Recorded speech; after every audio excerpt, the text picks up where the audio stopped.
ভাই লোক, আপনি যদি বরবাদ সিনেমাটা দেখার চিন্তা ভাবনা করে থাকেন তাহলে আমার কথাগুলো শোনা আপনার জন্য অত্যন্ত জরুরি।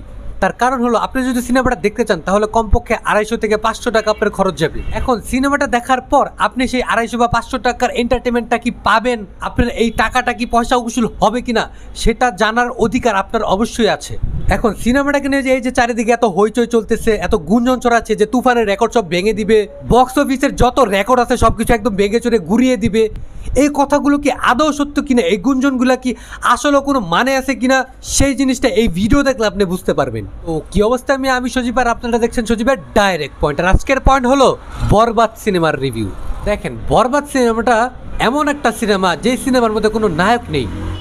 হ্যাঁ, আপনি ঠিকই শুনেছেন, এটা কোনো হিরোর গল্প একেবারেই নয়, এটা একটা খারাপ মানুষের গল্প। জি হ্যাঁ, এই সিনেমার প্রধান ভিলেন হলো শাকিব খান নিজেই। আর এই সিনেমার যে ডিরেক্টর রয়েছেন সে তার নায়ককে এভাবেই দেখাতে চেয়েছেন যে হ্যাঁ, আমি যে সিনেমাটা বানিয়েছি এখানে কোনো নায়ক নেই, এখানে আমার নায়কই ভিলেন, সিনেমায় আমার হিরো এমনই আর আমি তাকে এইভাবেই দেখাবো। এর জন্য সিনেমার ডিরেক্টরকে আমার ধন্যবাদ, যে সিনেমায় সে তার সেই ক্যারেক্টারটাকে নিয়ে কোনো প্রকার কম্প্রোমাইজ একদমই করে নাই। পুরো বরবাদ সিনেমাটাকে যদি আমি এক লাইনে আপনাদের সামনে রিভিউ করতে চাই তাহলে আমি বলবো যে এইটা বাংলাদেশের এই যাবৎকালের সবচেয়ে ব্যাডাস্ট ফিল্ম অফ অল টাইম। এই সিনেমায় এমন কিছু মারাত্মক সিন রয়েছে যেই সিনগুলো বর্তমানে বাংলাদেশে কোনো ডিরেক্টরের দেখানোর সাহস নাই।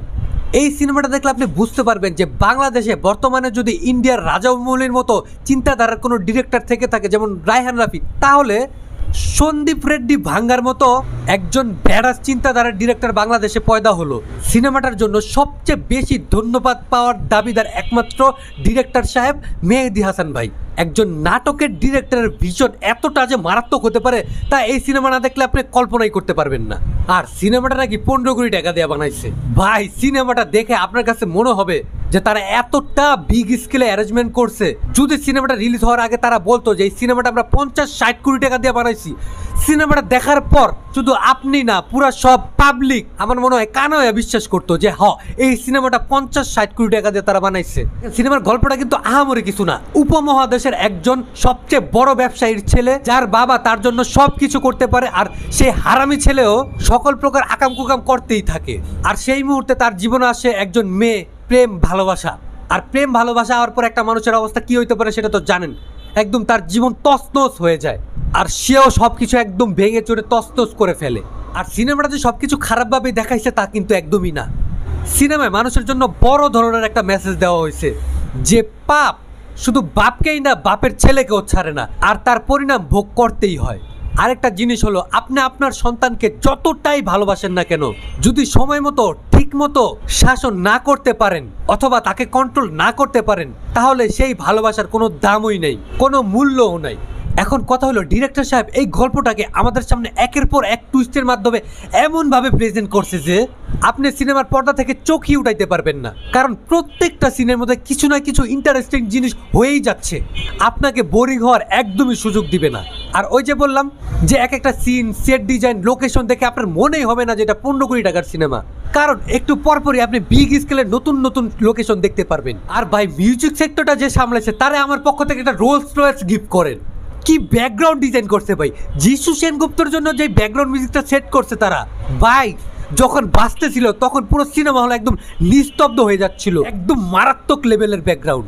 আর প্রত্যেকটা ক্যারেক্টারের জন্য আলাদা আলাদা ব্যাকগ্রাউন্ড, নায়ক বলেন, নায়কের বাবা বলেন, প্রত্যেকের জন্য এক একটা দারুণ ব্যাকগ্রাউন্ড সেট করছে তারা। আর সিনেমার মধ্যে যে গানগুলো রয়েছে সেগুলো একেবারে সঠিক টাইমে প্রেজেন্ট করছে, একেবারে হাফ টাইমের আগে গান টানের কাহিনী শেষ, তবে ক্লাইম্যাক্সে যায় নিঃশ্বাস আমার গানটা এমন সময় যায় বাজে যে ভাই আপনি সিট থেকে জাস্ট দাঁড়ায় যাবেন হাতিতালি দেওয়ার জন্য। আর এখন যদি অভিনয়ের কথা আমি বলি, অতি প্রথমে আমি বলবো মিশা সওদাগরের কথা, কারণ সম্ভবত এই প্রথম আমরা মিশা সওদাগরকে শাকিব খানের বাবা হিসেবে দেখতে পাচ্ছি। আর আমরা সচরাচর মিশা সওদাগরকে যেভাবে দেখতে পাই যে চিল্লাচিল্লি করে, একটু লাউড টাইপের অ্যাক্টিং, কিছু এই সিনেমাতে দেখতে পারবে না। তাকে একেবারে ধরে ডিরেক্টর সাহেব প্রিমিয়াম লেভেলের একটা অভিনয় বের করে নিছে। সিনেমায় শাকিব খানের পরে যদি অভিনয়ের জন্য কারো প্রশংসা করতে হয় তাহলে সেটা একমাত্র ইদিকা পাল। আর এই সিনেমা দেখলে আপনি বুঝতে পারবেন যে এই সিনেমার জন্য ইদিকা পালকে কেন কাস্ট করা হয়েছে। এই সিনেমার মধ্যে তাকে আমরা দুইটা শেডে দেখতে পাই, মানে দুইটা রূপে দেখতে পাই, আর দুটোটা রূপকে সে এত সুন্দরভাবে পোর্ট্রে করছে যে আপনি জাস্ট অবাক হয়ে তাকায় থাকবেন তার অভিনয়ের দিকে। আর সে বর্তমানে সিনেমার জন্য একেবারে সোনার হরিণ, কারণ যেই সিনেমা সে হাত দিচ্ছে ডাইরেক্ট ব্লকবাস্টার, সেটা দেবের খাদান হোক কিংবা শাকিব খানের তুফান অথবা এই বরবাদ। তবে ভাই যিশু সেনগুপ্তের লয় আমার আফসোস, তাকে সিনেমায় ডিরেক্টরের যতটুকু ব্যবহার করার সুযোগ ছিল সে তা করতে পারে নাই, কারণ তাকে এত মারাত্মক লেভেলের একটা ইন্ট্রো দেওয়ার পর, এত ভালো করে বিল্ড আপ দেওয়ার পর তাকে ক্লাইম্যাক্সের মধ্যে খুবই অল্প সময় দেওয়া হয়েছে। আর এটা শুধুমাত্র আমার অভিযোগ নয়, সিনেমা হলে যারা ছিল প্রত্যেকটা দর্শকের একটা অভিযোগ যে যিশু সেনগুপ্তরে আরো কিছুক্ষণ সময় দেওয়া উচিত ছিল। এখন যদি শাকিব খানের কথা বলি, ভাই রে ভাই, আপনি আর কি দেখানোর বাকি আছে আমাদেরকে? আর কি কি দেখাইবেন আপনি? আর কি কি দেখাইতে পারেন আপনি? তার এক একটা এক্সপ্রেশন দেখা 40 বছরের এক মহিলা বলতেছে যে শাকিব খান বদলায় গেছে। এইটা আর আগের শাকিব খান নাই সিনেমার মধ্যে। তারে আপনি একজন নেশাখোর বলেন, একজন খারাপ মানুষ বলেন, একজন প্রেমিক বলেন, প্রত্যেকটা সেক্টরে জাস্ট ফাটায় দুর্দান্ত অভিনয় করছে। আমার মনে হয় এই সিনেমাটা স্বয়ং রাফি ভাই দেখাও বলছে আমি শাকিব খানের কিভাবে ব্যবহার করলাম, আর মেহেদি তাকে কিভাবে অভিনয় করাইছে। আর এটা সত্যি যে এই সিনেমাটা রায়হান রাফি ভাই দেখাও মেহেদি বাইরে বলছে যে ভাই আপনি দুর্দান্ত কাজ করছেন। তুফান সিনেমার ডিরেক্টর যদি এই কথা বলতে পারে তাহলে ভাবেন আপনি আর আমি কি। এখন সব কথার এক কথা, ওই যে প্রথমে বললাম যে আপনার ওই 200 বা 500 টাকা, সেই টাকাটাকে এই সিনেমাটা দেখে উসুল হবে কিনা। ভাই আপনি 250 আর 500 টিকিটের টাকা বলতেছেন, সিনেমা দেখার পর আপনার কাছে মনে হবে শুধু টিকিটের টাকাই না, আপনার কাছে যদি আরও কিছু টাকা পয়সা থাকে সেটাও আপনি শাকিব খানের উপরে পর্দায় ছুঁড়া মারবেন। ইভেন আমার সিনেমাটা দেখে মনে হলো ভাই সিনেমা শেষ হইলো কেন ভাই, আমার মনে এখনো ভরে নাই, আমার আরও কিছু দরকার। এবং এই ফিলিংসটা শুধু আমার না, সিনেমাটা যদি আপনি দেখেন তাহলে আপনারও এমনই মনে হবে। তবে হ্যাঁ, সিনেমায় যে কাটাকাটি হয়েছে, ওই যে 12 মিনিট কাটছে, আমার মনে হয় যে 12 মিনিট না আরো অনেক কিছুই কাটা হয়েছে। আর আমার মনে হয় যে এই কাটাকাটিটা আসলে অনেক বুঝে শুনেই তারা কাটছে। তার কারণ হলো শাকিব খান বর্তমানে বাংলাদেশের একমাত্র মেগা স্টার। আর মানুষ, আপনি যতই বলেন যে সিনেমাটা শুধুমাত্র বড় এডাল্টদের জন্য বানানো, মানুষ মানবে না ভাই। মানুষ পরিবার নিয়ে আসবেই আর বাচ্চা নিয়ে আসবেই, মানুষকে আপনি আটকে রাখতে পারবেন না। আর আমার মনে হয় যদি সেই সিনগুলো থাকতো তাহলে বাচ্চা নিয়ে মানুষ বিব্রতকর পরিবেশে পড়ে যেত। আর আমার মনে হয় যে সিনগুলো তারা কাটছে অবশ্যই সেটা মারাত্মক সিন ছিল, কারণ যেই সিন দেখতে পারছি ভাই, এই সিনগুলোই দেখানোর সাহস এতদিন ডিরেক্টররা পায় নাই। আর যদি সেই 12 মিনিট থাকতো তাহলে আমার মনে হয় যদি মানুষ বাচ্চা নিয়ে আসতো তাহলে বিব্রতকর পরিবেশে অবশ্যই পড়তে হইতো। আর হ্যাঁ, সিনেমায় প্রচুর পরিমাণে গালাগালিও আছে, আর গালাগালি সবাই সেই সাউন্ডগুলো অফ করে দিছে।